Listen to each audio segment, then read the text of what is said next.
Hello everyone and welcome to the AIOTI webinar of the Working Group Standardization on Ontology Landscape report presentation. I'm Damir Filipovic, Secretary General of AIOTI. So let's maybe just start with the agenda. So you see that we have a bit over an hour of the presentation. We hope that we will keep the timing well. So it's a bit more than we put in the invitation. And without any further ado, I will hand over to Georgios Karagiannis, who is the chair of the Working Group Standardization, to give a bit of the opening and introduction to the group. So Georgios, please, floor is yours.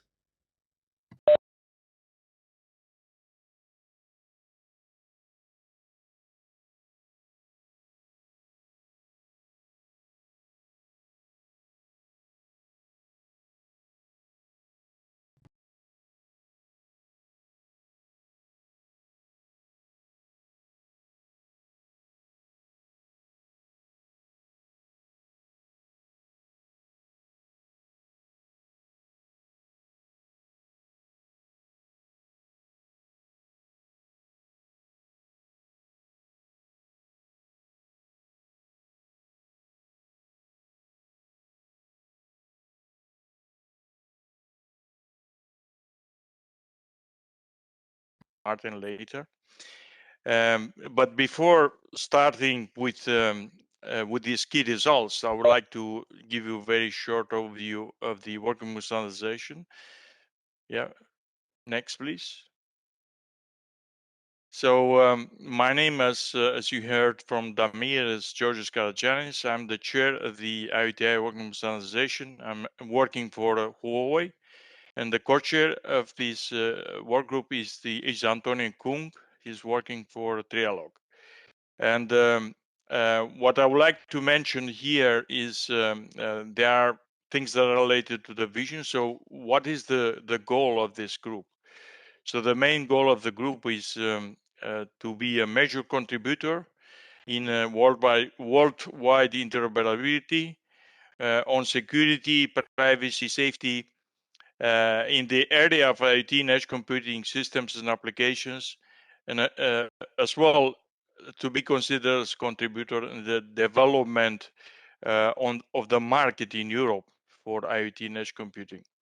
It is maybe also important to mention that the working standardization, well, the name is standardization, but actually we are not working on specifying protocol standards. What we are doing is focusing on use cases, on requirements, and then identifying standardization gaps in the area of IoT and edge computing, including activities like landscape standardization landscapes, IoT reference architectures, semantic interoperability. So the work that is being done in that area will be presented today, as well in the area of security and privacy. Yeah, next one, please. So more details are shown on this slide. So the workgroup standardization has 5 subgroups, and and the first subgroups that you will see in a while have also task forces. So the first subgroup is IoT Landscape, and it has 5 task forces that actually work towards delivering and working out the objectives that I just mentioned previously. The IoT landscape maintenance, the gap analysis and accommodation, cooperation with the alliances. I will show in the next slide some more details on that. Relation impact on 5G and computing continuum. So that these 5 task forces are belonging to the IoT landscape subgroup. Another subgroup that we have is the high-level architecture, HLA, sometimes is also called. And it has 3 task forces: the IoT reference architecture, the IoT identifiers, and guidelines for integration of IoT and edge in data spaces. The third subgroup, semantic interoperability. You'll hear some more details today. And the other 2 subgroups that we have are IoT privacy and IoT security. You also see the leads of those task forces and as well some of the key deliverables that are done in the context of those task forces. Next slide, please. So here are some highlights, more highlights on the deliverables that I already mentioned previously. Of course, the one that will be presented today is the ontology landscape. And we have, regarding collaboration, as I mentioned, we have several collaborations with SDOs and alliances. We have MOUs with them and liaisons. Some important ones are, for example, the liaison that we have with the ISO AEC GCC1 AC41. And regarding partnerships, the cooperation with partnerships, we have a good cooperation with the SNS partnership. Actually, AIOTI is board member of SNS. And also cooperation with the Trans Continuum Initiative, and as well with Standardization European Observatory. So we have several members participating in several work groups of the European Observatory, and as well chairs. Like Antonio Kung is one of the chairs, and myself, I'm also one of the chairs of a group. Then the GAIA-X also participating there and cooperating with them. And there are several events, as you see here on the right. Most important ones are, of course, the AIOTI Senator event and the AIOTI Week that we just had one of them, AIOTI Week 2022 in Dublin between 20 to 23 June. Thanks. So this is all the some key information that I wanted to present. As you see there, some other facts are that there are 103 member organizations with 183 participants. Thank you. And I would like to give now the floor to Martin, please. Thank you, Georgios. So I'll start by giving a bit of an introduction. So my name is Martin Bauer. I work for the NEC Laboratories Europe in Heidelberg in Germany.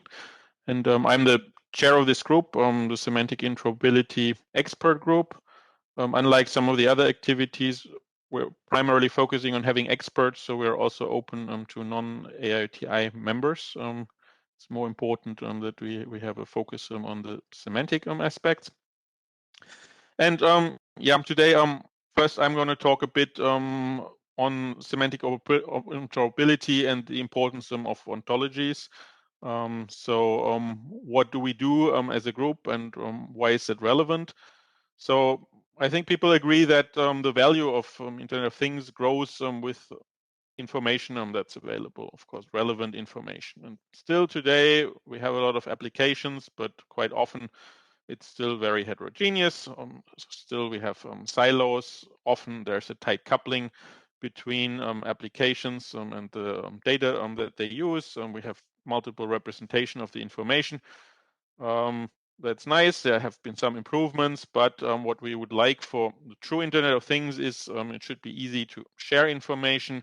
We want really a federation across these silos, and we want to dynamically be able to choose, use some sources, use new ones when they become available. And to realize that, to make that possible, this looser coupling, this sharing, it's important to explicitly agree on semantics. So semantics is about meaning. This is vital to the success of IoT. And what we want to achieve here is semantic interoperability. That's the focus of our group. And to be able to do that, what we try to do is we support the adoption of semantic technologies. Next.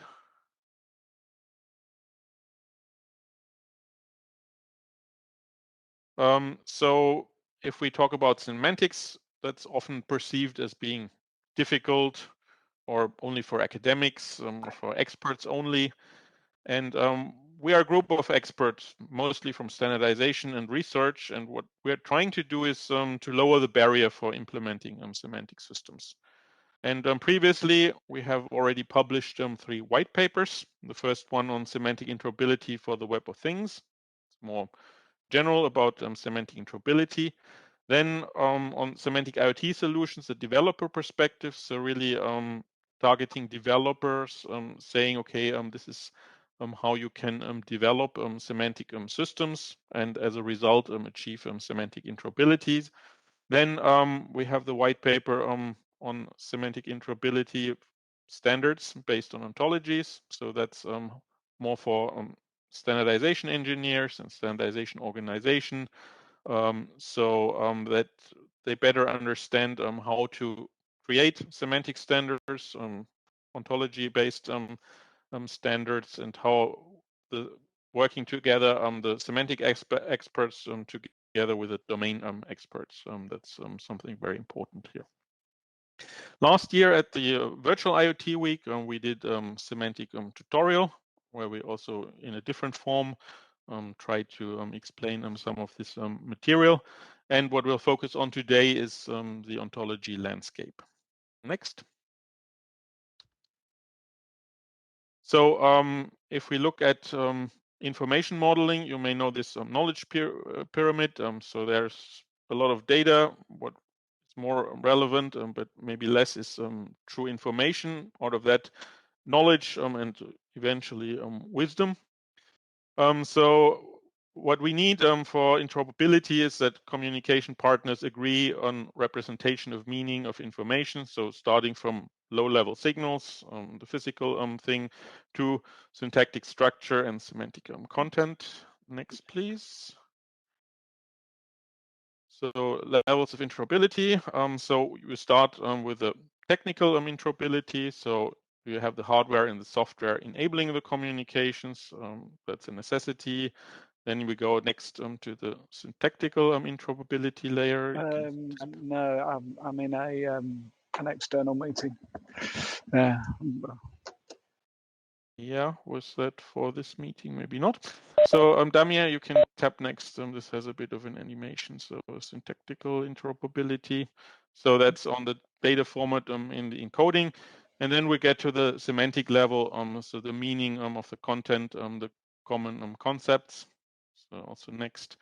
And on top of that, you have things like organizational interoperability. So to enable effective communication between organizations across different systems, infrastructure. And now the semantics, in a lot of cases, what we have traditionally is that the semantics is implicit. So developers have encoded it directly in the code that may have been specified in some human readable textual specification. Works quite nicely, but leads to a very tight coupling and makes it difficult to reuse. And what we are looking here is at making semantics explicit. So you can also have more dynamic, large-scale system, and ideally also enable new functionality like reasoning on top. So in this case, the semantics is explicitly communicated and is available in machine-readable form. Next. Next. So different abstraction level, basically. So you start with this raw data. So you may have some binary data. You may have a device description. Okay, that's some sensor. You have more information and you have a data type. So it's 20.5, and you know maybe that a float value is returned, but still that doesn't tell you too much unless okay, it's encoded in your application that this 20.5 is a temperature. Now you can make that explicit. Tap next. So now we may have the physical type that's a temperature measured in Celsius, what the device may be doing on the right. And finally, we have the next the more detailed semantic information. So it's not just the temperature, but it's actually the indoor temperature of a bedroom, or on a device side, the device description, you measure the indoor temperature of a bedroom. So there's more and more information. And if we have that explicitly, we can do more things on that, like reasoning, and we can find it and reuse it. Next. Okay, syntax and semantics. So to be able to do that, it's important to have data models or ontologies, which is the focus here. So that allows the decoupling of applications from the data sources. So data sources can be replaced by other data sources using the same data model. You can exchange one technology for another. You can add new data sources dynamically, possibly based on a different underlying technology. And you can use the same application in a different set of data sources. So move it from one application, so one area where you use it, maybe one city to another. And yeah, the data sources can then also be reused by different applications. So that means since this is based on these data models ontologies, they're also becoming more and more important in IoT and beyond IoT. Next. So formally, what is an ontology? That's a commonly used definition from Gruber in 1993. Ontologies provide a formal specification of a shared conceptualization by formally defining relevant concepts, their attributes, and the relationships between these concepts. Okay, may still be a bit abstract, but let's go a bit further. Next. So we have also said ontologies, some data models. We also said already we focus on ontologies. If you look carefully, there's a whole spectrum. Basically, you start with more informal model, catalog ID based. You have terms or glossary definition, thesauri, informal and then you have the more formal ones where have formal relationships and properties. You have value restrictions, and you have then things like disjointness. Two concepts are disjoint. One is the inverse of the other. One is part of, and you may have more general logical constraints. So you're moving basically from informal to something that enables reasoning to something that becomes more expressive and complex. So you have this whole spectrum. And the focus of our work here was really more on from the middle to the right, basically a proper ontology with a formal description that really enables reasoning. Next. So how are ontologies represented in the semantic web? The typical representation is in OWL, the web ontology language. On the right, you see this stack, or sometimes also referred as cake, where in the middle somewhere you find OWL, and OWL itself builds on top of RDFS and RDF, which is used for knowledge representation, which in turn may or may not be represented in XML. There are also different options you have. Next. So now let's look a bit at one example. So here you have this smart home and smart grid use case. And what are we talking about here? We have the concepts of a room. We have a device. Device may offer a service. Next. So these are the relationships. So the room has a device, and the device offers the service. So this is the concepts we have, and now we look at the concrete instance. This part of this house that you see on the right. There we have a particular room. That room has a washing machine that may have a switch to switch it on or off. So these are the concrete instances that follow these concepts and relationships defined based on an ontology. You see here up there you have Saref for inner, and so these kind of namespaces. So that indicates that these come from specifically defined ontologies. You'll later hear more about these. Next. So maybe as a summary a bit, what's the benefit of using ontology? So facilitates sharing of information, it enables federation across silos, facilitates reuse of information, allows translation of information across different formats, schemas, and languages. Why? Because we know what this information is. It doesn't have to be only encoded in a specific application and only know I can handle it. I make it explicit, and so an application can find this and find out if it can handle that or not. So you have a bit decoupling. And if you use formal ontologies, you have the additional advantage that you can do more. You can do inference and reasoning, so get more information out of that by using the base information you have, and reasoning rules and things, so you know how things relate to in the real world, and what things mean, so you can get that. And next.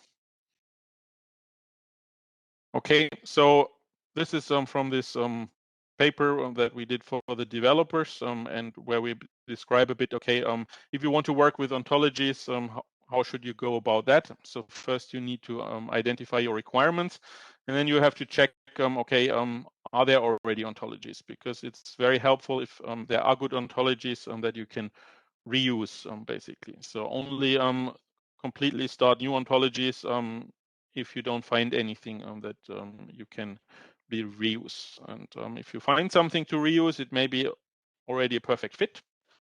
Perfect, you take it. In a lot of cases, it may not yet be the perfect fit. It may fit to a large degree, but you may need to something in addition. So you may take that from a different ontology, or you may have to define that part yourself, extending the ontology. And what we're doing with the ontology landscape next is basically trying to help you find a good ontology, or a good set of ontologies to start with for developing. So that's in principle the idea. And now I can hand over to Davide, who will present the core of our ontology landscape report. Davide, the floor is yours. Thank you, Martin. Good afternoon. I'm Davide Conson. I work for Links Foundation, an Italian research center that operates in applied research, innovation, and technology transfer, making a bridge between basic research and market. I work in Links in the connected system and cybersecurity domain, focusing on semantic interoperability aspects. I'm a member of AIOTI Semantic Interoperability Task Force, and I have collaborated in editing the ontology landscape. Now I will present the contents of the ontology landscape, and furthermore I will show also a tutorial explaining how to use it. The first version of the ontology landscape has been released in December 2021, and it's freely available online in the link shown in the slide. The main objective of the landscape are two. The first one is to present a list of already available ontologies subdivided by domain of interest. And the second one is for each ontology to provide a list of useful information that can be used by a user to select the right ontology to be used to build a semantic-based system, as already Martin has said. The final goal is to present a landscape of IoT ontologies similar to the IoT landscape on standardization. This objective has been achieved by AIOTI Semantic Interoperability Task Force members following the following approach. Before we have select relevant efforts. Then we have asked to the ontology maintainers of these efforts to compile a specific template that we will see later in the presentation. And finally, we have collected and discussed among us the inputs received, putting them in a single document that is the ontology landscape report. Following this approach, we have released the first version of the landscape. Next slide, please.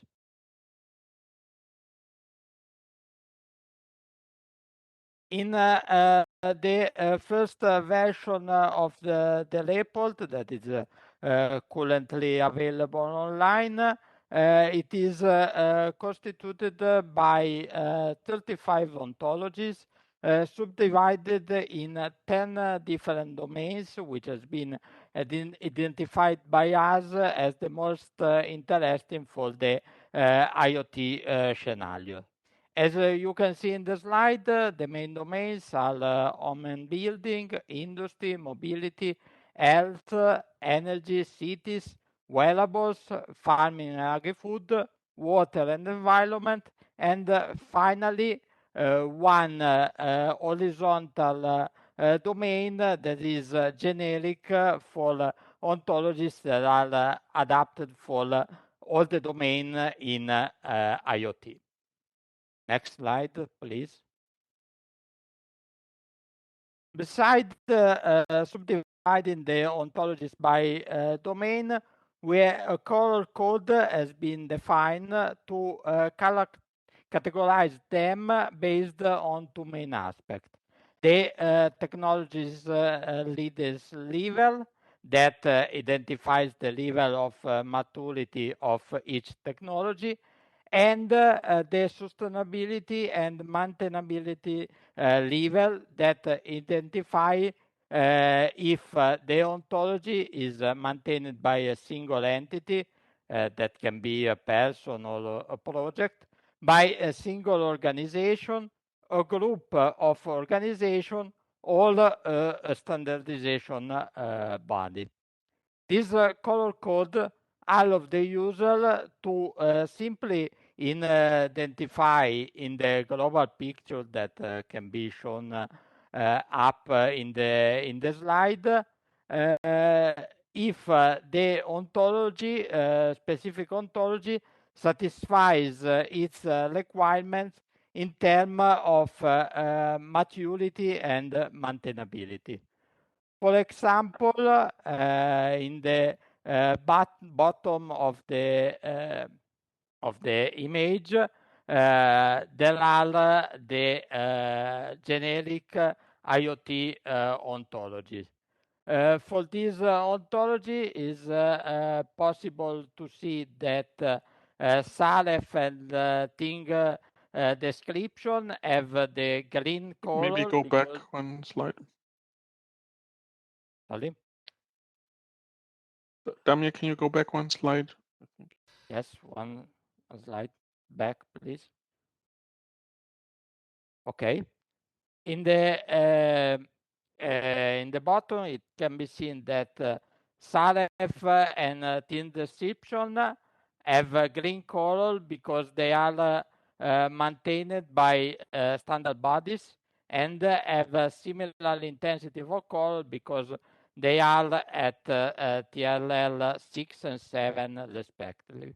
While IDS has a blue color because it is maintained by a group of organization, and the intensity of the color corresponds to TRL 6. Finally, M3, M3 Lite, and Fiesta IoT instead are yellow because they are maintained by a single person, and they have the same intensity of color because all of them are at TRL 6. Now, next slide, please. Next. Okay, now I will show what info are contained in the ontology landscape for the specific ontology. In this slide, you can see the example of the resuming table for the Salef ontology. As you can see in the top of the table, you have the acronym of the ontology. It's TLL, that in this case is 6, and the color code that In this case, it's clean, as I said before, because Salef is maintained by a standardization effort. Then in the next law, there is the complete name of the ontology and the domain of interest. In this case, is generic AIOTI because Salef is an horizontal ontology for all the IoT domain. Then in the third law, there is a link to the technical specification of the ontology with the technical details. And in the next law, there is the link that to the ontology file describing the ontology in all language. Then we have the indication of the license, which allows to know if the ontology can be used for free or it's a commercial product. And then an indication of the name of the maintainer of the ontology that in this case is the ETSI organization. Finally, there is a link that points to the complete info provided by the maintainer of the ontology through the template. The info are summarized in this table, and the complete info can be retrieved in that link. And finally, there is a short description that describes the ontology scope. Now, after this ontology, we can see some other example. For example, next slide, please. In this slide, we can see the example for IDS. Some info are similar to Salef, and the main differences are that in this case, the color code is blue, since the ontology is maintained by a group of organization, as said before. The TRL is 7, and obviously the link are related to this ontology.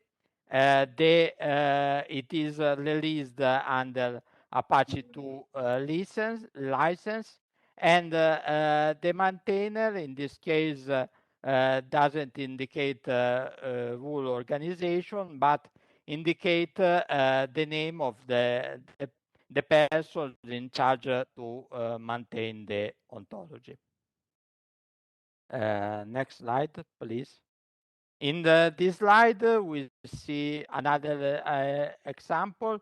This slide is about ICT TPSO ontology.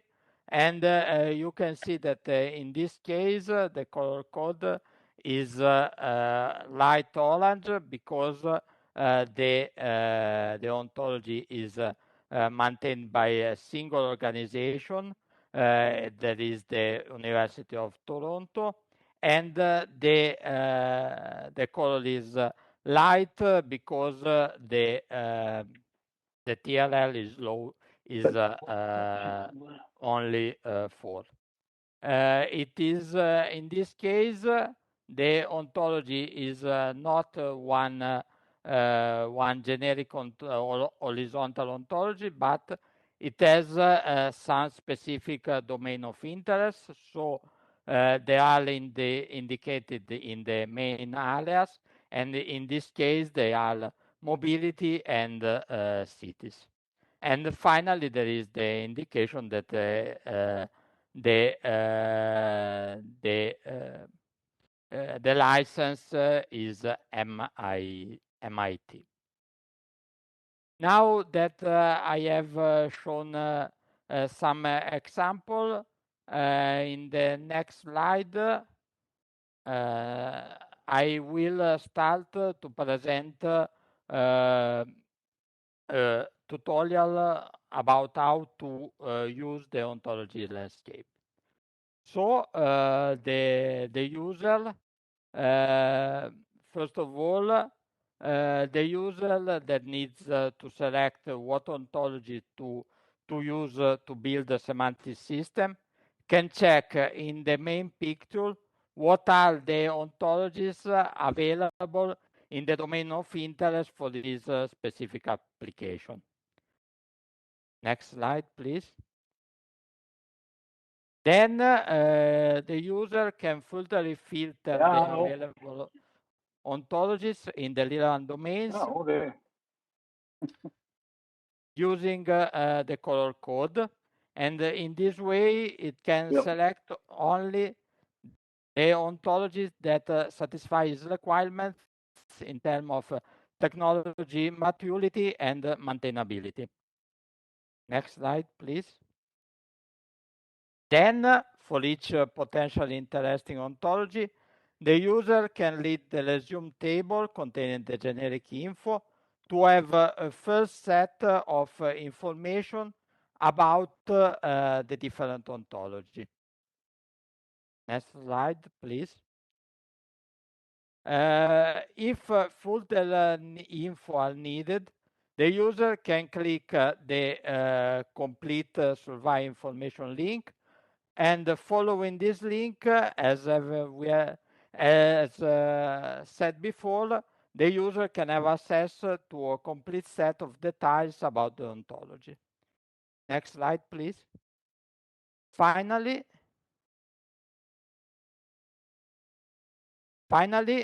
following the technical specification and URI of ontology file links in the table, the user can have access to the full info of the ontologies, and in this way, he can finally select the right ontology to be used in its relevant use case. Now that I have presented the landscape and how to use it, I leave the floor to Laura that will present some recommendations and the next steps of our work. Sorry, perfect timing of my son that has just entered now.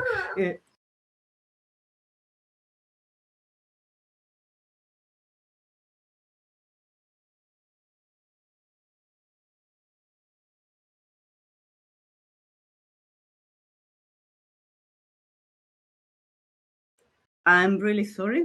So, good afternoon. What I'm going to do now, it's a little bit of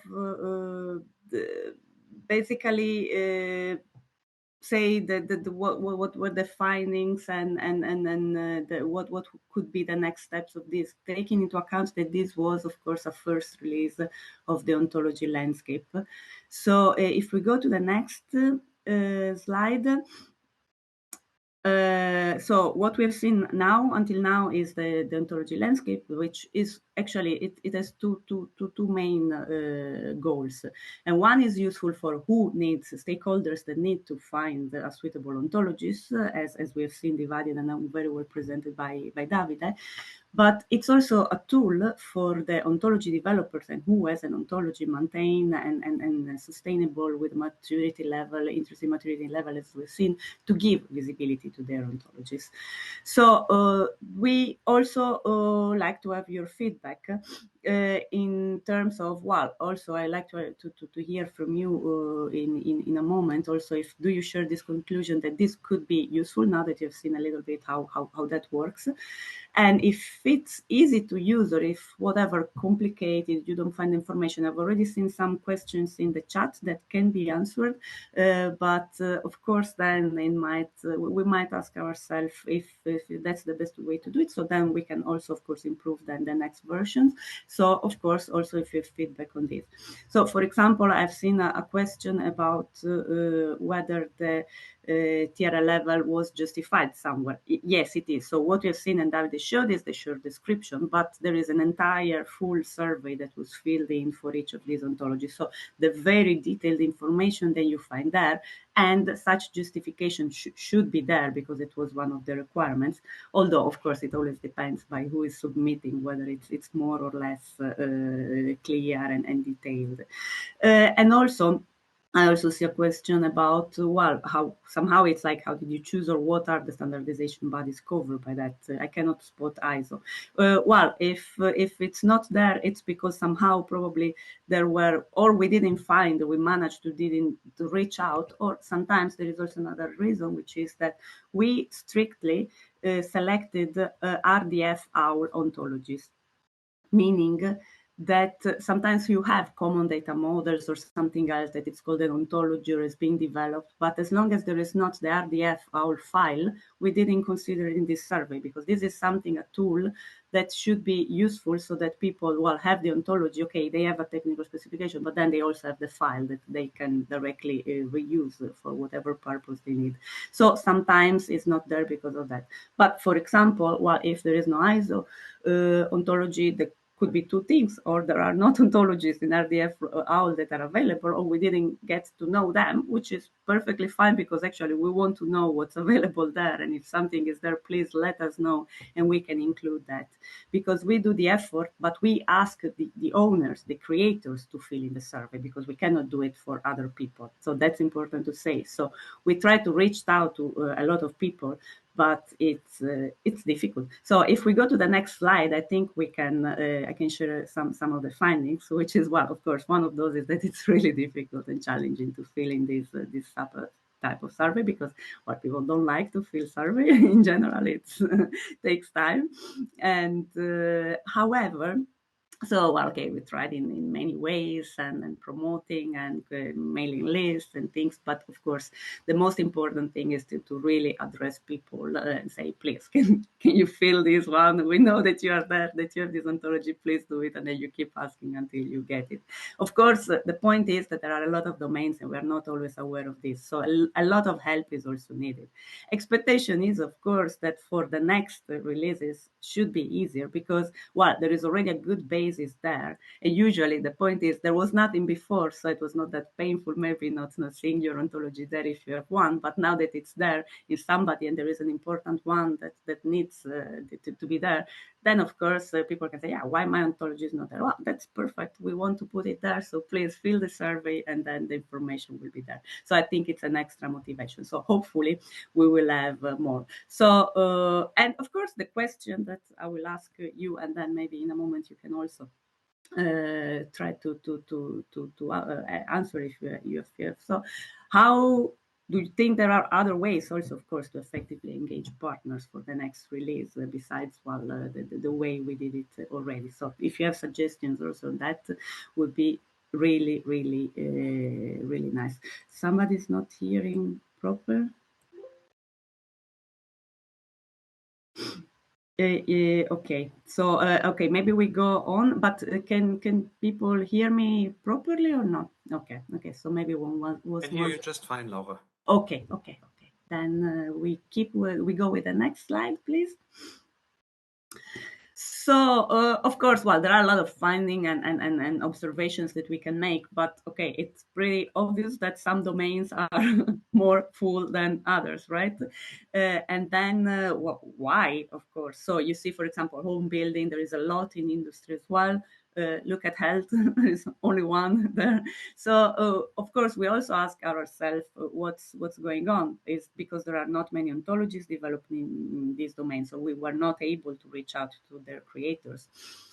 Or sometimes common data model exists in these domains, but they are not expressed in RDF OWL. And I can give, of course, a very simple example of the IC common information model in the energy domain, that you don't see it there, because, well, it can be considered as an ontology, but it's still an UML diagram that doesn't have a, well, you can, of course, translate it to RDF OWL, but it's always a translation, something that we do as users. So there is not something, as far as I know, unless it's it's not something that it's officially actually published or done also by IC and the working group there. So this is one example, but there can be, of course, a lot more. There are others that, yeah, maybe are more taxonomies or things like that, and maybe they didn't. Somebody also told us, well, we don't believe that this is really an ontology. It's more a vocabulary taxonomy. So this shouldn't be here. So if the author also says like this, then it's not there. So yeah, the point is how to try to reach, and then anyways to improve on these bases that we have now with 35 ontologies, but there can be more. And of course, there is the point, do we want all existing ontologies in the world to be here in this survey, in this landscape? I think not, because the point here is that these ontologies should be sustainable, mature enough and sustainable. Well, mature enough, well, you see there are the different colors and you can judge by yourself, but evolved, maintained by somebody. It's okay, even if it's one person that for the next 15 years, 20 years is going to take care of that, it's still okay. But of course, what happens very, very often is that something is done in the context of a project finishes, and the ontologies are well, also there. You don't hear any more about that, nobody's anymore maintaining and so forth. And this is not something we want for, if there is a stakeholder that wants to select an ontology and use it, well, also wants to know that, well, there is something going on that can be used in the future, and it will not be just dropped there eventually at some point. Can we go to the next slide? Now we have shown some few things. I made a few observations, and then of course the question could be also, well, how do actually, so who is using ontologies? What's the status there? And what's okay, once you have this ontology and you use them, what people do? What's actually the situation there? So for example, last week, as was also mentioned by Georgios at the beginning of the presentation, we attended the AIOTI week in Dublin, where we had several workshops, and one was this one, ontologies in the context of the European Green Deal, with many nice speakers and so forth. And I tried to put here some takeaways from that, which are still related to ontologies, and maybe can give us some hints, foods for thoughts, at least in this area. Can we go to the next slide? We don't need to go to the link, but if you go to the link, you see the list of the speakers and on the webpage. So. Well, so there are European projects in certain domains. While in our case, well, it was of course in the context of the Green Deal, so it was more about energy building domains. And there are, so here there are some name of projects that are already developing with the industry solutions for semantic interoperability at high maturity level and on a large scale. So, which is good. This is of course good news, because it's always thought that something that doesn't get never to the next stage or on a big scale. However, so, and this also means, so there is this perception that semantic and ontologies are well understood and perceived as useful. But it's what Martin also mentioned at the beginning, that the technology is still too challenging. We really need a paradigm shift from for traditional software developers, because they don't think in terms of ontologies. So you need the paradigm shift, like in projects like Interconnect, we have done this, and you really need a lot of effort. But you already see that after doing that, it gets better. And if we can give also tool support with the time, that it's something that we aim, of course, in general in our community to do, then things will get better.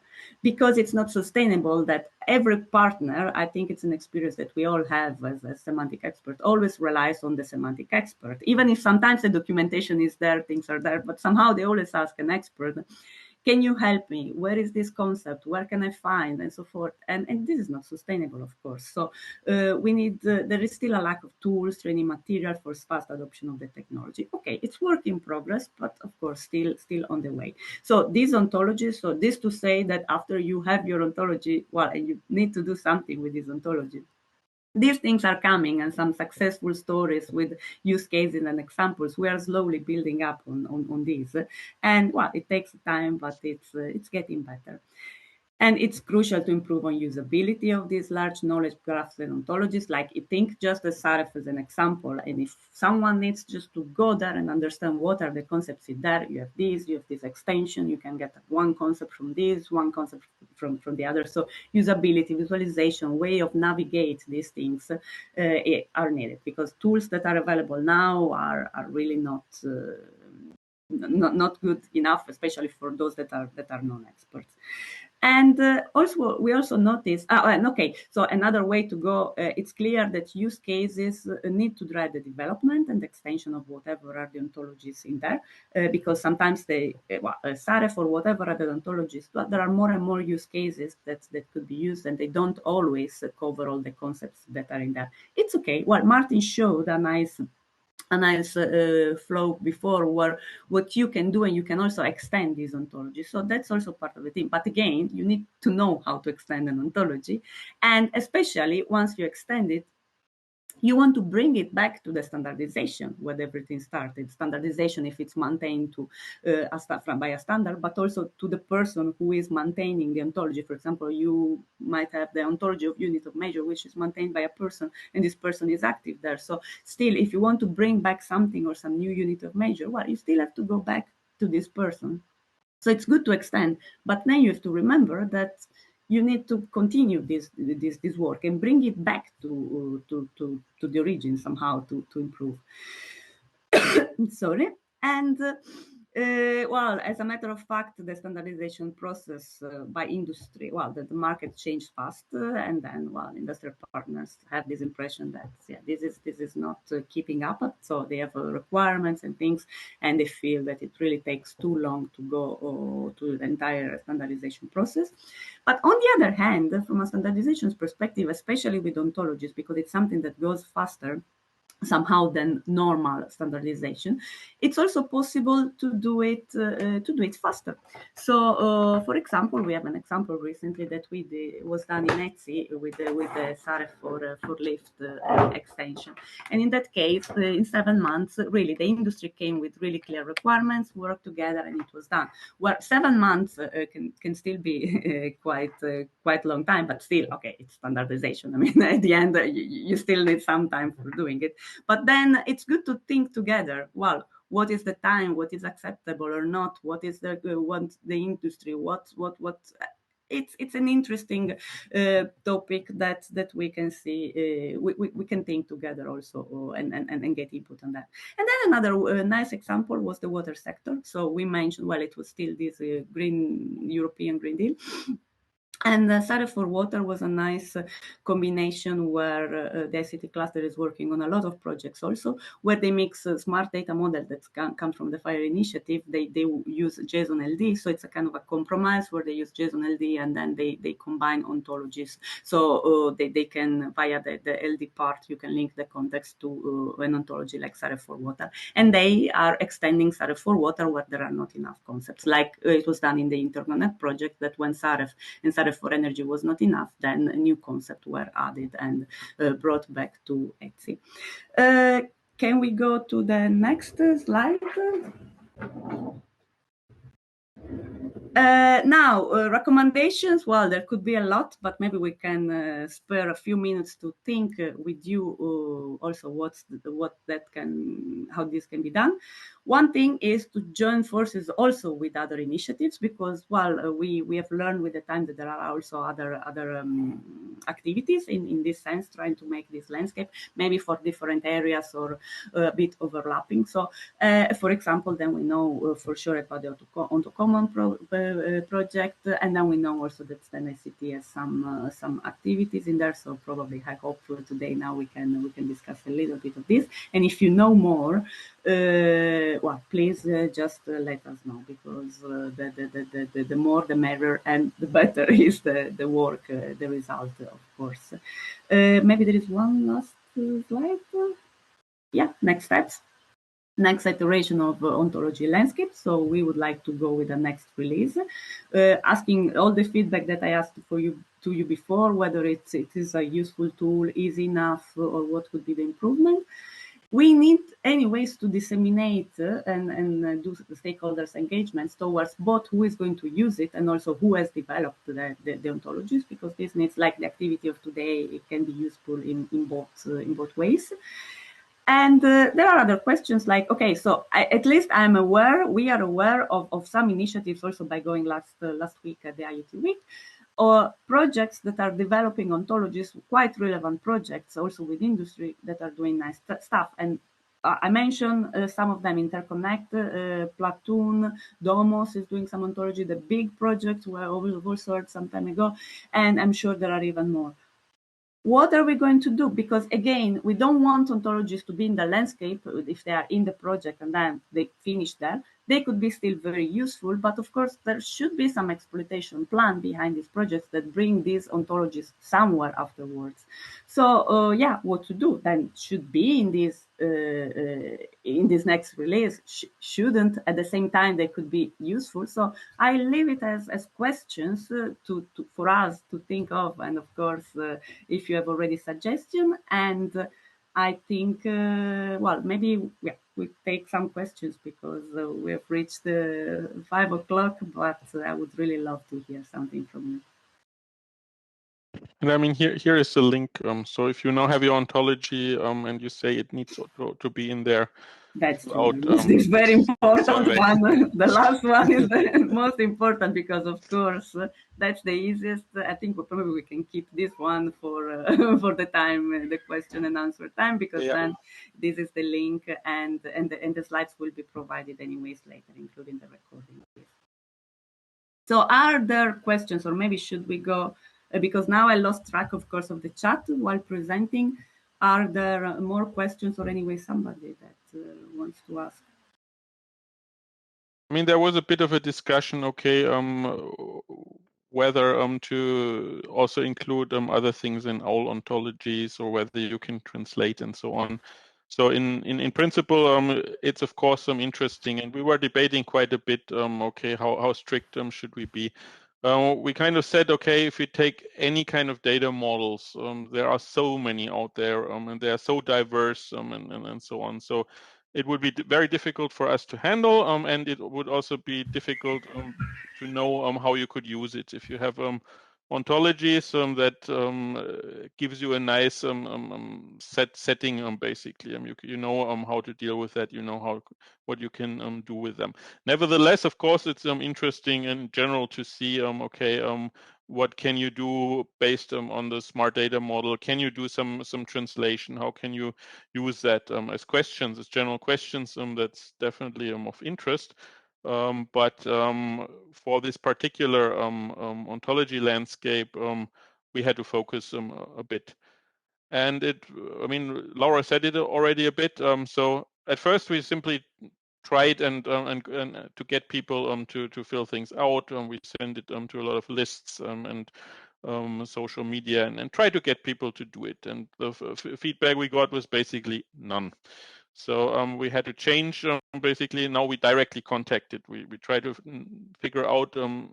We knew certain ontologies. We try to either knew or try to find out who is behind that.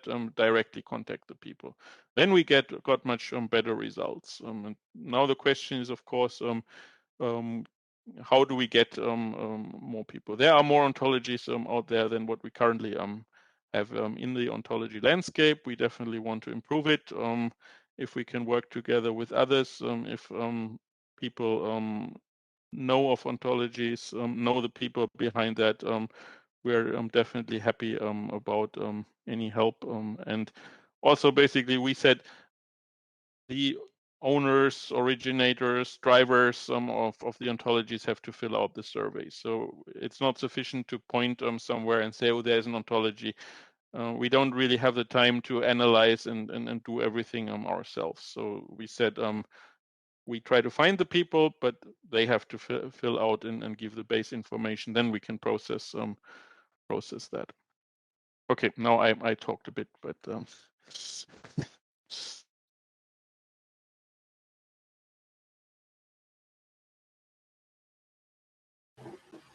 So yeah, I was wondering if there are questions, suggestions, feedback of any kind. So did we really miss something important? Sorry, Laura. There is there is one participant who raised the hand. So please go ahead, unmute yourself, and ask the question. Hi, good evening. I am Rita Zoffreda from Trust IT Services, and I am currently involved in the Onto Commons project. And I have actually a question linked to the survey you have prepared, and also, let's say, potentially if it is connected to a second release of the landscape report. Because in the scope of our project, we are cooperating with different European projects that have developed ontologies, but obviously, let's say some of these ontologies might not have a sustainability path already designed when they were developed in the scope of the project. So I was wondering if for example, obviously we want to help you in the let's say also improve or find new ontologies to be included in this report. If we need to make sure that all the ontologies that we will propose will actually already have a clear, let's say, sustainability path, because in case then they have been developed and then stopped to be used, from my understanding, they should be already excluded from the analysis, let's say. I think it's also a question. That's why I also asked, because we might want to think, of course, what to do there. So I think we're open, of course, for discussions. So the underlying reasoning is, if you are somebody that wants to use something, you would like, I mean, and possibly you're investing time, because after you choose one ontology, yeah, I mean, I don't think you're going to switch. It takes time also to learn and do something with that. If it's developing a project, the value could be extremely high and the work could be super good. But if there is not sustainability plan at all, how? So of course I put myself, you know, in the shoes of who is going to use this. That's why we think that there should be at least an indication. There might be different ways of dealing with that. So maybe we don't put it in the landscape. There could still be a list of things and an ontologies anyways mentioned as ongoing work, that it's still relevant, but then it doesn't fulfill one of these requirements. Or maybe it's also up to us to decide whether they should be there or not, or we should change our requirements. Of course, the question to you is, in your ontology landscape, then you put all of those as well, all ontologies, including this type of ontologies being developed that don't have yet a sustainability plan. Yeah, let's say in the work that we are doing, we are trying to include as many ontologies as possible, and actually we are including the ontologies of projects that are ongoing. So they are not finished; they are still, let's say, in progress. So the idea is actually to do that. But then obviously, if we also realize that we have a lot of ontologies that are developed in the context of European project, then this might also send a very important signal that a sustainability path for all these ontologies is needed. If we realize that the majority part of all the ontologies that have been gathered is really coming from this. You know, because sometimes they don't know it. You're right. We need to give a push, because it's not that also they don't want to, but they don't even know maybe what's the way. I mentioned that the case of the water sector, for example. Okay, Aitor Corchero was working on that. He's a semantic expert, but he's not directly involved in ETSI inside for water. So of course he wanted to extend and then also bring back to standardization. So at least he knew who to contact in order to be sure and make sure that the work that they are doing can at least go back then to standardization. I am one of the people developing in Interconnect. So, well, I know, because I know then how I can go back to ETSI and discuss and have it then standardized again. But those are exceptional cases, I would say, because other people in other projects probably have no idea at all, maybe, how to do it. Although we think that we made everything clear, and the instructions and the technical specification where this is explained are out of there. But so it reflects really something. What's the current situation? So what can we do better, indeed, in both sides? So I think this is very interesting, and we can have probably further discussions on this. I'm very happy. I hope, Rita, we will keep exchanging anyways from now on. So I don't know. I don't think we have a definitive answer, unless somebody else has suggestions or ideas or an opinion on this, of course. Okay. I mean, we didn't put the hurdle very high at the moment. So we say technology readiness 4. So it shouldn't be something that somebody just made up in his spare time and whatever. So there should be some substance, and it can be as long as it's maintained by a project and there are people willing to continue maintaining that. I think it can also be included. So it's a bit also on a case-by-case basis. What we want is, in principle, that the people looking at the ontology landscape can go find these and ideally use these ontologies. if we think this is going to be given for a reasonable amount of time, I think they can be included. And with this color coding and so on, we have anyway a way of telling people what to expect, basically. So if something is yellow and only a faint color, it's a different thing than it's dark green, basically. So that's the overall spectrum. We try to do a spectrum, but we want that this is useful for people who want to find ontologies. And if we can expect that by the time the project ends, this ontology is going to disappear and can't be used again, then it's probably nothing we should include. So that's maybe a bit. No, but it depends indeed also what the scope is. It's to be as much complete as possible, so cover all ontologies existing, which is also, of course, a goal by itself, because then there is a complete overview of everything. Or indeed something like we are saying, well, we put the boundaries somewhere, and yes, there is much less. There is so many ontologies around, but then we put the boundaries, and then we try to push a little bit. Also not to keep feeding this idea that, well, ontologies are just there, and then anybody comes and they make new ontologies. Just try to it's converge on some initiatives. So maybe it's rather extending and bringing back to some of the initiatives that we see, rather than going again and doing. Indeed. So it doesn't get better necessarily if you have hundreds of ontologies. So it's better to focus on the valuable ones that a lot of work went into, that are well maintained, that a lot of people are using, so to help convergence. So that's why I think we need to put somewhere the boundary. We decided now on this certain level, TRL4 and so on. But we can discuss, but I don't think necessarily completeness in all respects was. But I think what would be good is to improve, especially on those that are really well maintained, really good ontologies that are used a lot. So these should definitely be in there. Guys, we have a couple of questions. I'm not sure if Georg and Archipel put the questions already in chat, because I see they made comments. Maybe we can go to this and then to Aitor and Georgios, and then try to wrap up, because we are already a bit over time. I see one about use cases. I'm not going in a particular order, but I'm just seeing stuff there. So there is one about use cases. So asking what are use cases, and also give some example, also cross-domain use cases that can drive ontology and data models.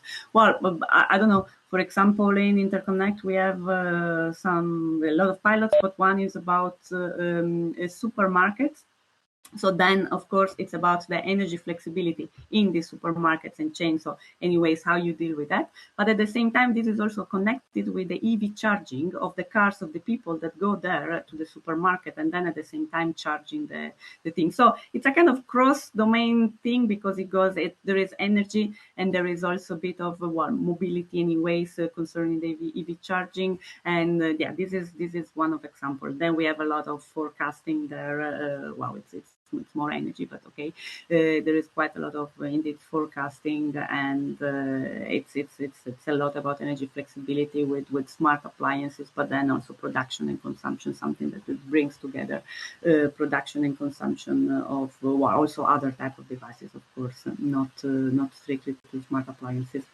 But this was at least to give you an example of one use case. Damir, you have already some other questions that. I see that Georg asked, he said, I understand difficulty to get the answers, but there are so many ontologies out there. How do I get an overview about those? I think you partially already. I think we were a bit going into this indeed. So maybe the survey of the OntoCommons can help to get more ontology, because as Rita said, they are collecting a lot of other ontologies, but there are also some initiatives in the semantic web, like linked open data initiatives for the LOVE catalog, and quite some that give. So I can, in the meantime, find the links and maybe put them there, and then you have a little bit of more overview where this can be found. There are a lot of ontologies. There are still some requirements for being there, but that's more complete. And maybe then, another point is that we focused on ontology that had some relation to IoT. So not all ontologies. Of course. In the industry domain, there may be some that fit nicely with IoT, but then there may be some others that are kind of out of scope for us. So we see a bit if it fits. There's no hard boundary for IoT, of course, but some it's quite obvious that they have nothing to do with IoT. okay. I think there was also comment on it says for long-term persistence, version management, and evaluation, please consider posting ontologies on industry portal space. I see there was a bit of exchange around that. I don't know if you want to comment on this, or I think it was just a comment. And then I think Aitor wanted to ask the question. I don't know if you are still on it or you. Hello. Yes. Hello. Good afternoon. It's going to be very, very short because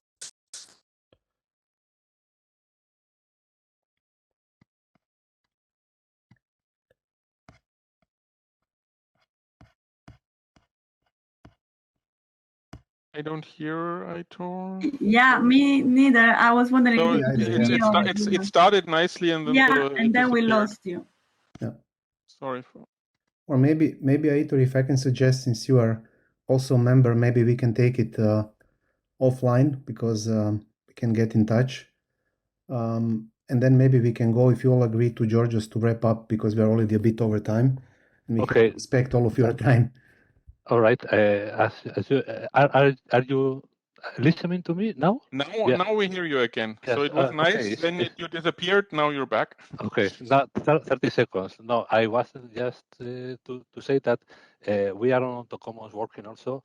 I get the impression that we have a different levels of acceptance of what is really on the list of ontologies, but maybe an interesting exercise for the commons and this and maybe other, let's say, initiatives is to try to standardize or to align the means to identify the ontologies. For instance, these 9 domains that are defined in the landscape, I am not very sure if this is very similar to what we have in on the commons, and this would help to understand what should be.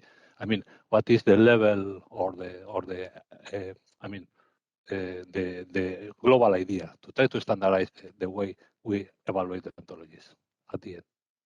That's my comment. Thanks.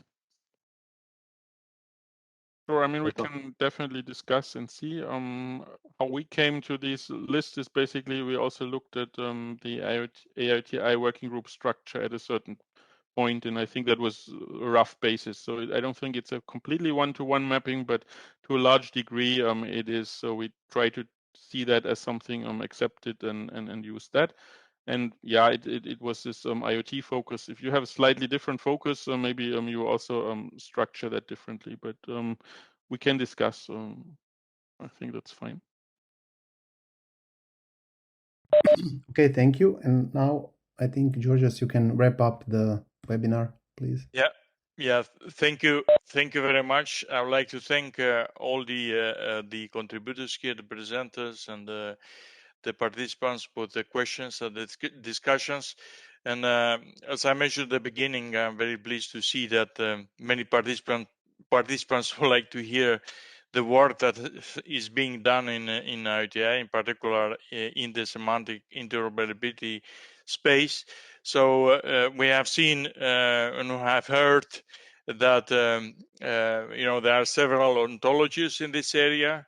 And what this report actually did is to provide this landscape, but in particular to provide the means and the tools to anyone that is interested in using such ontologies to have them. As already Martin, Laura mentioned, there are ways on how you could also include any other ontology that's important for you to include it in the next release of the report.